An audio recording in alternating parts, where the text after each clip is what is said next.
नमस्कार, संसद टीवी में आपका स्वागत है। मैं हूं प्रतिबिंब शर्मा और आप देख रहे हैं इनसाइट। और इनसाइट में हम हिंदुस्तान एरोनॉटिक्स लिमिटेड और रूस की public joint stock company United aircraft corporation के बीच सिविल कंप्यूटर विमान SJ-100 के उत्पादन को लेकर किए गए ऐतिहासिक समझौते को केंद्र में रखकर बात करेंगे। भारत में यात्री विमानों के निर्माण की संभावनाओं और एविएशन इंडस्ट्री को शक्तिशाली बनाने के प्रयासों की।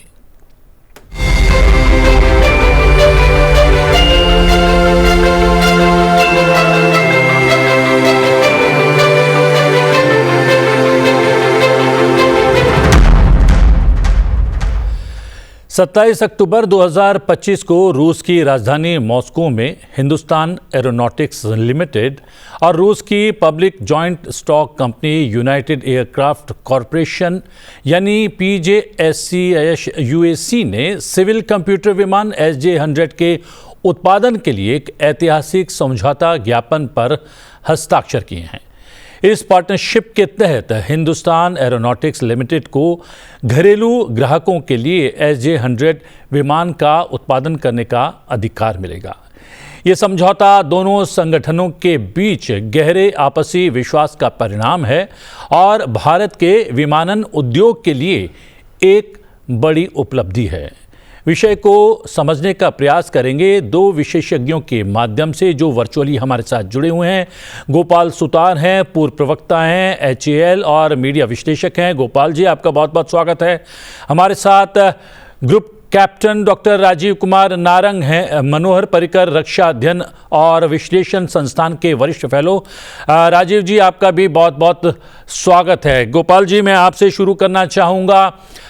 ये MOU साइन करना भारत के एविएशन सेक्टर के लिए कितना बड़ा कदम है?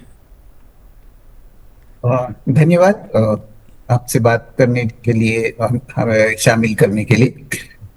ये MOU तो बहुत ही इम्पोर्टेंट है भारत के लिए, क्योंकि जहाँ तक आत्मनिर्भरता है, खासतौर पे पैसेंजर एयरक्राफ्ट मैन्युफैक्चरिंग में, तो उसमें भारत के लिए एक बहुत बड़ा कदम भारत ने आगे बढ़ाया है।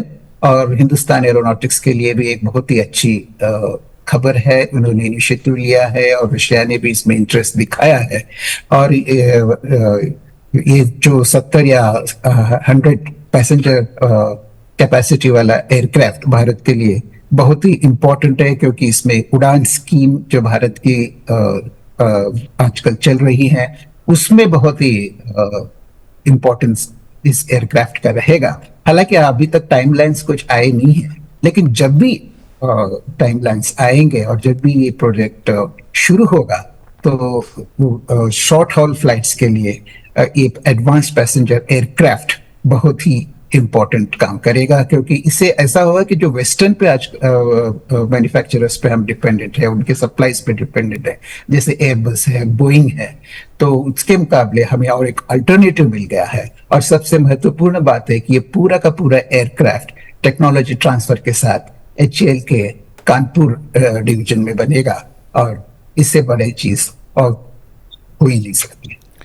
राजीव जी, माना जा रहा है कि एक गेम चेंजर साबित हो सकता है। SJ-100 एक ट्विन इंजन नैरो बॉडी विमान है। 200 से अधिक यूनिट से पहले इसके तैयार किए जा चुके हैं और अब अगर वर्तमान स्थिति की बात करें तो 16 से अधिक कमर्शियल एयरलाइंस ऑपरेटर जो हैं इसका संचालन पहले से ही कर रहे हैं। क्या खूबी है इस विमान की ऐसी? देखिए, ये 103 सीट अधिकतम कैरी कर सकता है, 103 पैसेंजर कैरी कर सकता है। इसमें 2 टर्बोफैन इंजन हैं और करीब 45,880 kilo max take off weight के साथ ये टेक ऑफ कर सकता है। और इसका जो स्पीड है, जैसे हमारे ट्रांसपोर्ट जेट इंजन जहाज होते हैं, 0.81 मैक है। और जो रशिया का जो फोकस है, उनका फोकस है कि मैक्सिमम लोकल सब्स्टिट्यूट पे उनका ध्यान रहा है। इसका मतलब है उनके पास अधिकतम टेक्नोलॉजी होंगी। जो भारत ने अगर अपना रोड मैप बनाया इंडिजनाइजेशन का, तो शायद इस कोलैबोरेशन से हम उनके क्रिटिकल सिस्टम्स जैसे arrow engine, hydraulic, under carriage, वो भी यहाँ पर धीरे धीरे कम्युनिकेशन सेंसर्स, वो सब भी भारत में बन पाएंगे।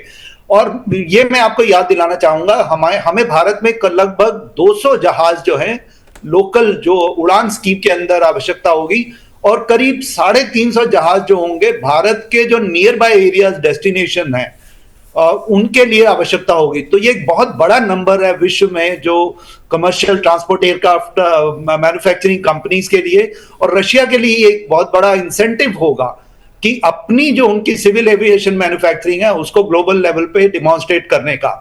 और भारत तक वो एक ऐसा पार्टनर है जो आत्मनिर्भरता मिशन पे चला हुआ है, और यह जहाज 2008 में इसने फर्स्ट फ्लाइट की थी, 2012 में इसको यूरोपियन यासा का सर्टिफिकेशन ऑब्टेन हुआ था। इसका मतलब इंटरनेशनल सर्टिफिकेशन इसके पास है, और इन्हें जो सर्टिफिकेशन मिला था CS25 यासा एविएशन रेगुलेशंस के अंडर मिला था।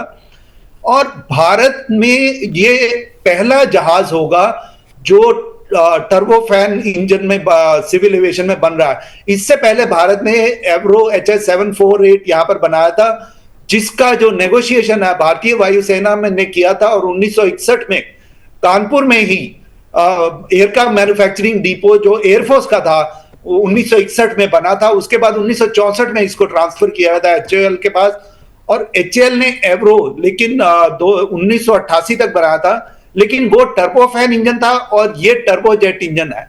तो ये एक बहुत बड़ा जंप है भारतीय सिविल एविएशन मैन्युफैक्चरिंग के लिए।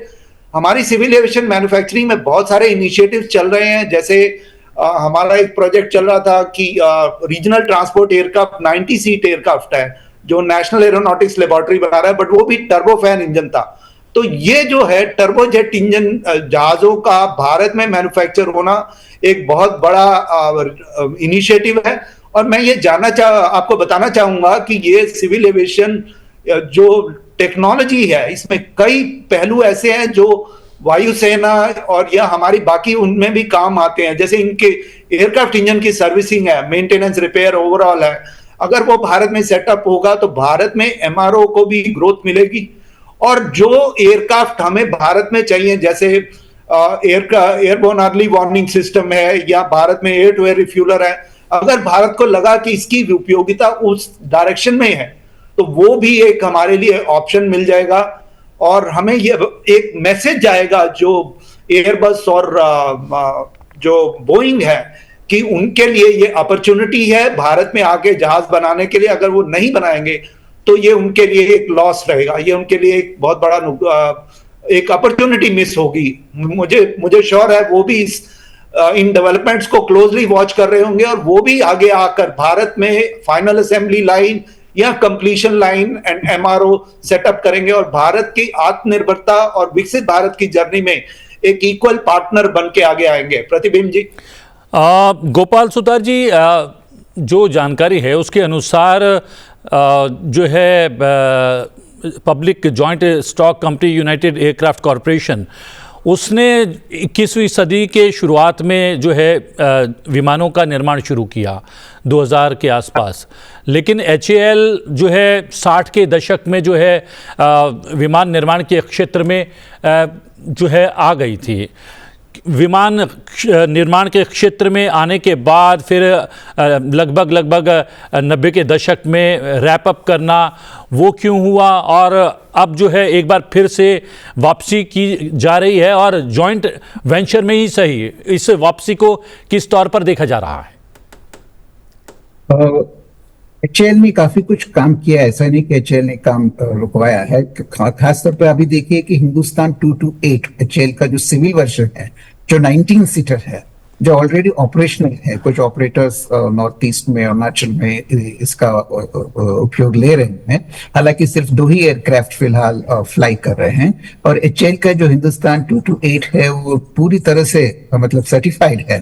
तो HAL के लिए मेरे ख्याल से ये तो काम चलता रहेगा इसके ऊपर, क्योंकि 19 या सीटर की भी आवश्यकता होगी। लेकिन एक 70 to 100 सीटर वाला जो एडवांस्ड एयरक्राफ्ट रशिया के साथ होने जा रहा है, उसमें HAL ने देखा है कि एक अपॉर्चुनिटी है और डाइवर्सिफिकेशन। क्योंकि HAL आप देखिए कि आमतौर पे मिलिट्री एयरक्राफ्ट के लिए जाना जाता है और सिविलियन साइड पे बहुत ही कम उसका बिजनेस है। तो एक अपॉर्चुनिटी उसने सीज की है, और आगे चल के देखना पड़ेगा कि कहाँ तक जाके पहुंचता है मामला, क्योंकि इसमें चैलेंजेस रहेंगे। इंडिया में जैसे हमने बताया कि शॉर्ट हॉल के लिए काफी कम है एयरक्राफ्ट की संख्या, और जैसे हमारे दूसरे विशेषज्ञ ने भी बताया था कि तकरीबन 200 से 250 तक एयरक्राफ्ट की जरूरत है। तो मेरे ख्याल से ये बहुत ही बड़ा बिग अपॉर्चुनिटी एचएएल के लिए है। तो मैं नहीं समझता कि एचएएल ने कहीं पे इस पे कम किया था काम, लेकिन वो 19 सीटर के ऊपर था, और अब ये एक बड़ा डेवलपमेंट हुआ है, एंड वी होप कि ये आगे बढ़ेगा और इससे डाइवर्जन के लिए एचएएल के लिए बहुत फायदा भी रहेगा और देश के लिए भी फायदा रहेगा। राजीव जी, माना जाता है कि किसी भी एयरक्राफ्ट को बनाने के लिए, यानी कि यात्री विमान के निर्माण में सबसे बड़ी चुनौती उसका इंजन होता है, लेकिन SJ-100 जब बनना शुरू हुआ, इसका निर्माण जब शुरू हुआ, तब इसमें भी रूस का बना हुआ इंजन नहीं लगता था, सरफरान नाम का इंजन लगता था जो शायद फ्रांस में बना था। फिर बाद में कहीं जाकर रूस ने अपना इंजन तैयार किया और वो जो है इस्तेमाल होने लगा इस विमान में। तो ये चुनौती भारत के सामने भी है, अन्य देशों के सामने भी है। तो भारत भी विमानों का निर्माण करे, पहले अलग अलग देशों के इंजन जो है उसमें लगाकर फिर अपने इंजन भी ईजाद करे। क्या इस तरफ भी हमें रुख करना चाहिए था क्या? प्रतिबिन जी, आपने बहुत ही इंपॉर्टेंट सब्जेक्ट जो है आपने उसकी तरफ एक हमें इशारा दिया है। देखिए, मैं आपको ये बताना चाहूंगा कि दुनिया में विमान और इंजन बनाने की एक प्रक्रिया है। उस प्रक्रिया में हमने ये देखा है कि आप धीरे धीरे कोलैबोरेट करते हैं इंजन के कंपोनेंट्स बनाने के लिए, इंजन की MRO सेटअप करने के लिए और साथ में इंजन बनाने के लिए। जब आप और उसमें आपका कोर इंजन बनता है और बाकी उसके पार्ट्स अराउंड कोर इंजन पे बनते हैं। तो मेरे ख्याल से हमें सबसे पहले भारत में एरो इंजन के MRO सेटअप करना पड़ेगा, उसके कंपोनेंट्स बनाने पड़ेंगे। जो मैं कह रहा था, hydraulic system, engine oil system, उसके बड़े कंपोनेंट्स होते हैं और ये बहुत ही कॉम्प्लेक्स और बहुत ही प्रिसीजन जो है पार्ट है एरो इंजन का। और 2035 तक हमें ग्रीन एनर्जी इंजन लाने पड़ेंगे, मतलब नई टेक्नोलॉजी भी लानी पड़ेगी और प्रिसीजन भी लाना पड़ेगा, कॉम्प्लेक्सिटी भी लानी पड़ेगी। तो अभी तक जो है भारत जितने भी इंटरनेशनल मैन्युफैक्चरर्स है, एयरबस या बोइंग है, वो MRO भारत में सेटअप करने से बचते रहे हैं। और भारत ने इसके लिए MRO रिफॉर्म्स किए थे पिछले 3-4 सालों में, जब उन्होंने टैक्सेशन सिंप्लीफाई किया है, जब उन्होंने MRO को भारत में करने के लिए सिंप्लीफाई किया है। उसी तरीके से भारत ने आत्मनिर्भरता पॉलिसी लाके मैन्युफैक्चरिंग को भी इंसेंटिव देने का प्रयत्न किया है। तो इसमें हमारे जो कमर्शियल एयरलाइंस है उनका भी एक बहुत बड़ा रोल रहेगा। जैसे गोपाल जी कह रहे थे कि उसमें मुश्किलें आएंगी, क्योंकि कमर्शियल एयरलाइंस वालों को भी आगे आकर भारत में जो चीजें बन रही हैं उनको बढ़ावा देना पड़ेगा और आगे हाथ बढ़ाकर जो जहां भी वो इनको खरीद रहे हैं उनको एक रिक्वेस्ट करनी पड़ेगी कि हमें भारत में आके भारत में बने हुए इंजन, भारत में मेंटेनेंस करने वाले ये फैसिलिटीज चाहिए, ताकि भारत एक स्टेप बाय स्टेप आत्मनिर्भरता की ओर चल पाए। और इंजन इसका एक इंपॉर्टेंट पार्ट है।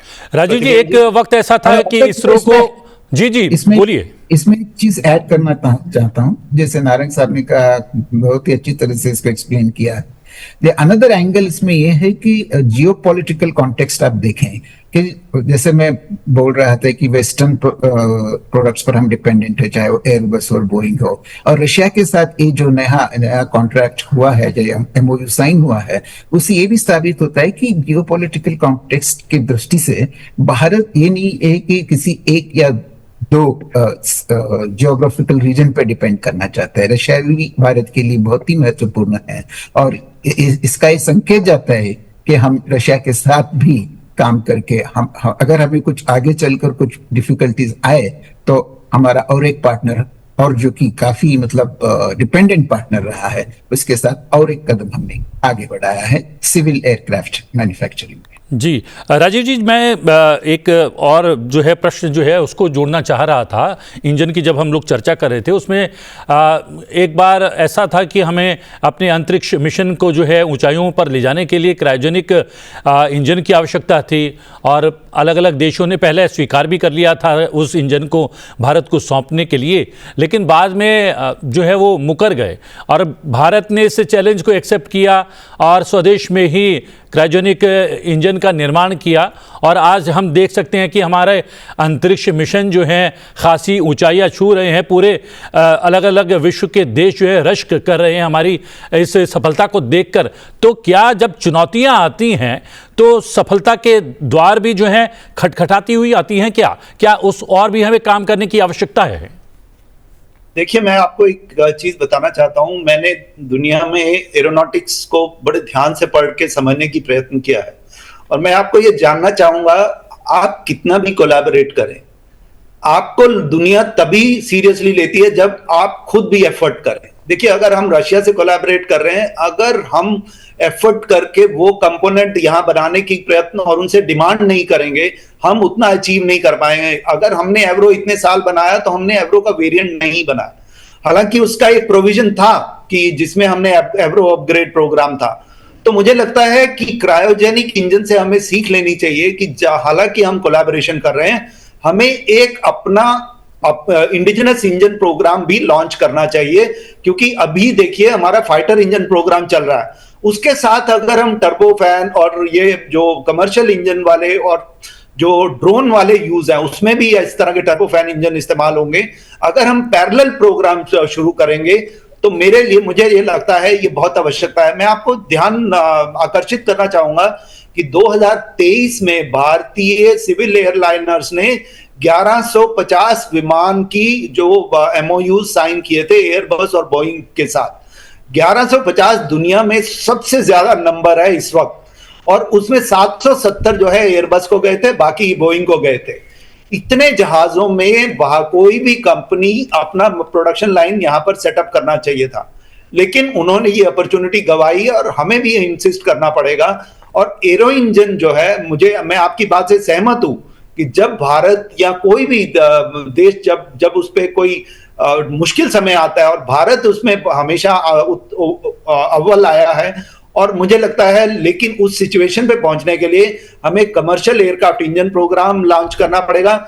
और चाइना ने जब कोलैबोरेट कर रहा था एयरबस के साथ, उन्होंने फाइनल असेंबली लाइन सेटअप की है, एयरबस 320, एयरबस 330, 320 नियो और बोइंग 728 में।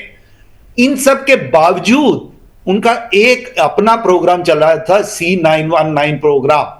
तो मुझे लगता है भारत को आने वाले समय में ये सोचना पड़ेगा कि ये कोलैबोरेशन के साथ साथ हमें अपना क्या क्या प्रोग्राम लॉन्च करना है, इंजन लॉन्च करना पड़ेगा, या उसके क्रिटिकल सिस्टम लॉन्च करने पड़ेंगे, या अपना जो इंजन है, जैसे अभी गोपाल जी बता रहे थे कि हम और भी सोच रहे हैं 70 से 90 100 सीट का एक टर्बोप्रॉप जहाज का भी कोलैबोरेशन सोच रहे हैं। तो मुझे लगता है कोलैबोरेशन और इंडिजिनस डेवलपमेंट एक दो पहिए हैं जो अगर चलेंगे तो भारत की जो गाड़ी है विश्व पटल पर बहुत आगे बढ़ेगी। और हमें अगर विकसित भारत बनना है तो हमें intellectual property led aeronautics industry create करने पड़ेंगे, जिसमें design, development and IPR ownership भारतीय कंपनियों के पास हो, भारतीय इनोवेशंस का काम ज्यादा हो। हम कोलैबोरेशन करें, फ्यूचरिस्टिक टेक्नोलॉजी में करें, उन सब में करें जहां पर हमें फ्यूचर में काम करना है, और एक दूसरे के लिए कहते हैं ना कॉम्प्लीमेंट्री बनना है। तो कोलैबोरेशन और इंडिजिनस डेवलपमेंट दो पहिए हैं भारत की आत्मनिर्भरता की गाड़ी को आगे ले जाने के लिए। भारत को विकसित भारत बनाने के लिए 2047 तक हमें 2047 के टारगेट अभी सेट करने पड़ेंगे, जिसमें arrow engine, single oil aircraft जो नैरो बॉडी एयरक्राफ्ट कहते हैं, और बाद में हमें वाइडर बॉडी एयरक्राफ्ट का भी सोचना पड़ेगा। और भारत की मिलिट्री को भी बहुत सारे ट्रांसपोर्ट एयरक्राफ्ट चाहिए। देखिए, हम फोर्स मल्टीप्लायर कहते हैं, एयर टू एयर रिफ्यूलर कहते हैं, एयरबोर्न अर्ली वार्निंग सिस्टम बना रहे हैं, हमने एयरबस के लिए कॉन्ट्रैक्ट कर रहे हैं। तो हमारी भारतीय सिविल मिलिट्री इंडस्ट्री में टेक्नोलॉजिकल कोलैबोरेशन की बहुत ही संभावना है। और जो एनएल के प्रोजेक्ट हैं, जैसे सारस मार्क 2 है, जो 19 सीटर प्रेशराइज्ड जहाज है, ये डॉर्नियर 228 का है, डॉर्नियर 22 अनप्रेशराइज्ड है, 19 सीटर सारस मार्क 2 नई पीढ़ी का विमान है। इनका जो कमर्शियलाइजेशन है, अगर ये सक्सेसफुल हो गया तो मुझे लगता है भारत की सिविल एविएशन मैन्युफैक्चरिंग ट्रैजेक्टरी एक बहुत ही अच्छे रास्ते पर चल पड़ी है। जो एचएएल ने लीडरशिप लेके एक रास्ता दिखाया है, उस रास्ते को एक रोड मैप के तहत भारत को आत्मनिर्भरता इन कमर्शियल एयरक्राफ्ट मैन्युफैक्चरिंग में आगे बढ़ने के लिए उसका पूरा इस्तेमाल करना चाहिए, और एक रोड मैप और सिस्टमैटिक अप्रोच लेकर भारत को कमर्शियल एयरक्राफ्ट मैन्युफैक्चरर और समय के साथ एक्सपोर्टर बनना चाहिए। प्रतिभम जी। गोपाल जी, ये जो साझेदारी है रूसी कंपनी के साथ, वो भारत के लिए भी बहुत महत्वपूर्ण है और एचएएल के लिए भी बहुत महत्वपूर्ण है, क्योंकि उसको जो है नेक्स्ट लेवल पर जाने का एक अवसर जो है वो मिल गया है। और दूसरा एक कह सकते हैं कि एक अच्छा भाग्य है एचएएल का कि उसकी जो साझेदार कंपनी है वो रूसी है, वो साथ में मिलकर निर्माण करेगी और निर्माण करने के साथ साथ तकनीक भी साझा करेगी, जिससे आगे का रास्ता जो है एचएएल के लिए और भारत के लिए खुल जाएगा। यस, ये तो मैं पहले ही बता चुका हूं कि बहुत ही बड़ा कदम एचएएल और रूस के साथ एचएएल ने उठाया है, और भारत के लिए ये बहुत ही महत्वपूर्ण रहेगा।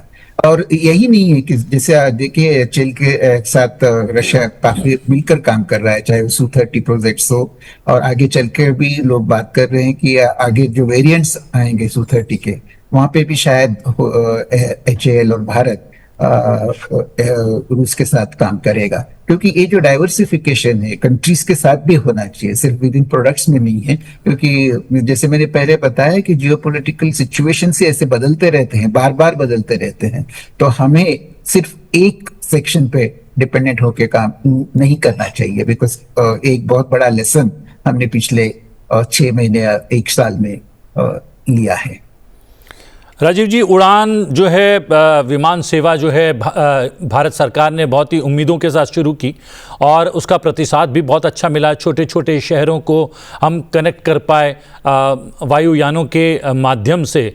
अब माना ये जा रहा है वो तब होगा जब इस विमान का भारत में रिकॉर्ड समय में उत्पादन शुरू हो जाए, निर्माण शुरू हो जाए, तो सीधी तौर पर इस उड़ान जो है योजना को भी लाभ पहुंचेगा और भारत में जो है सस्ती और ज़्यादा कनेक्टिविटी या फ्रीक्वेंट जो है जो वायु क्या कह सकते हैं कि हवाई जहाज़ों की जो कनेक्टिविटी है वो ज़्यादा बेहतर बने। उसका भी लाभ तभी मिल पाएगा जब रिकॉर्ड समय में उसका उत्पादन शुरू हो जाए। बिल्कुल प्रतिबिंब जी, मैं आपको बताना चाहूंगा कि भारत में 300 से 350 नए एयरफील्ड बन रहे हैं। भारत के भारतीय सरकार चाहती है कि भारत में हर कोने पे हम आम नागरिक जो है कम खर्चे पर एक जगह से दूसरी जगह से एयर सर्विसेज के साथ मूव कर पाए। आम आदमी, आम नागरिक किसी भी तबके का हो, उसको भारतीय एयर सिविल एविएशन की सर्विसेज प्रोवाइड की जाए। तो उसके लिए हमें ये एक बहुत बड़ा कदम है। उन आम नागरिकों को सस्ते दामों पर एयर ट्रैवल की सुविधा मिलेगी। देखिए, हम अब जो है भारतीय बिजनेसेस बढ़ रहे हैं और भारत की वस्तुएं जो हैं विश्व पटल पर जाना चाहती हैं। भारतीय लोग आपस में कनेक्ट करना चाहते हैं और विश्व के साथ कनेक्ट करना चाहते हैं। अब इसमें एक जो एंटिटी जो है जिसका रोल बहुत महत्वपूर्ण हो सकता है, देखिए एयरबस जो एयर इंडिया है, भारत ने प्राइवेट सेक्टर बना दिया है।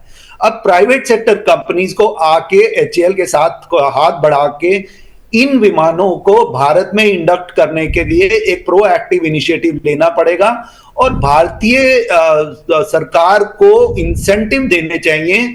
जो भारत में बने जहाज भारत में मेंटेनेंस रिपेयर हो, ओवरऑल हो, उनको एक इंसेंटिव देने की बहुत अधिक आवश्यकता है।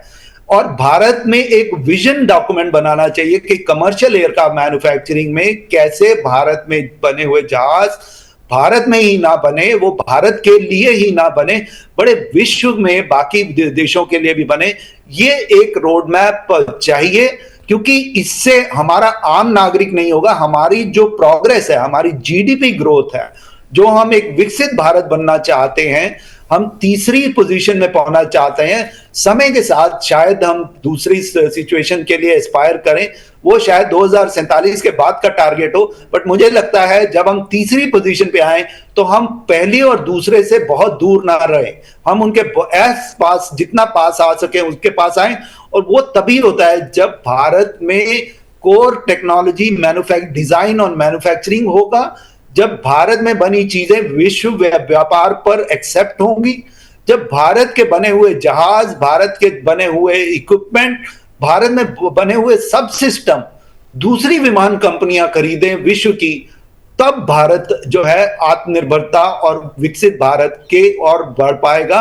और मुझे लगता है जो हमारी सरकार की एक जो बहुत बड़ी इच्छा है कि आम नागरिक को इसका फायदा मिले, मुझे लगता है आम नागरिक के साथ साथ हमारी जो जीडीपी ग्रोथ है, हमारा जो एक्सपोर्ट पोटेंशियल है, हमारा जो इंटरनेशनल कोलैबोरेशन है जिसमें आईपीआर हमारा हो, उसमें बहुत बड़ी संभावनाएं हैं। लेकिन इसमें एक सिस्टमैटिक अप्रोच होना पड़ेगा। इसमें कमर्शियल एयरलाइनर्स को आगे आके भारत के और एचएएल के इस इनिशिएटिव्स में पार्टनर बनना पड़ेगा, यह तभी संभव है। और भारत सरकार को जो सूटेबल टैक्स इंसेंटिव्स हैं या जो दूसरे इंसेंटिव हैं वो अवश्य लाने चाहिए। एक अच्छी अपॉर्चुनिटी है आम नागरिक के लिए, बिजनेसमैन के लिए, एक्सपोर्ट के लिए, जीडीपी के लिए, लेकिन इसमें सिस्टम चाहिए, इसमें सबका साथ चाहिए और भारत को आगे बढ़ाने का एक जज्बा चाहिए। धन्यवाद। मैं एक लाइन ऐड करना चाहता हूं। जैसे बहुत सारे एयरपोर्ट बन रहे हैं इंडिया में, जैसे नारंग साहब ने कहा, लेकिन इनमें एक या दो खामियां देखी गई हैं। जैसे कहीं छोटे छोटे एयरपोर्ट पर लाइट लैंडिंग फैसिलिटीज होनी चाहिए, वहां पे रनवे के प्रॉब्लम्स है। इन छोटी चीजों को अगर एड्रेस किया जाए तो आई एम श्योर कि जो उड़ान स्कीम है भारत की, वो और भी आगे बढ़ेगी और जनरल पीपल इसका बेनिफिट ले पाएंगे। जी हाँ, और इच्छा शक्ति की बात की है यहाँ पर राजीव जी ने, और आपने भी एड ऑन किया है उसमें। इच्छा शक्ति है सरकार की, और इच्छा शक्ति जो है वो फलीभूत हो रही है। साझेदारियाँ कंट्री टू कंट्री वो मजबूत हो रही है, और हमारी जो स्वदेश की कंपनियां हैं उनको जो है छूट दी जा रही है, उनको राहत पहुंचाने का प्रयास किया जा रहा है। और आने वाले समय में राजीव जी ने जैसा कहा कि आने वाले समय में और ज़्यादा सहयोग की आवश्यकता होगी सरकार की तरफ से और जो है कॉरपोरेट जगत की तरफ से, और एचएएल के साथ कंधे से कंधा मिलाकर उनको काम करना होगा। तब जाकर जो है हम लोग विमान निर्माण की इस स्थिति में आ जाएंगे, या इस क्षेत्र में एक शक्ति बनने का प्रयास करेंगे, जैसे कि इसरो अंतरिक्ष की शक्ति बन चुका है। आप दोनों आए, विशेषज्ञता के साथ इस पूरे कार्यक्रम को विशेष बना दिया। आप दोनों का बहुत बहुत धन्यवाद। Thank you very much. Insight में आज के लिए इतना ही। इनसाइट में आपसे फिर भेंट होगी एक नए विषय के साथ। फिलहाल मुझे आज्ञा दीजिए, बने रहिए संसद टीवी के साथ। नमस्कार।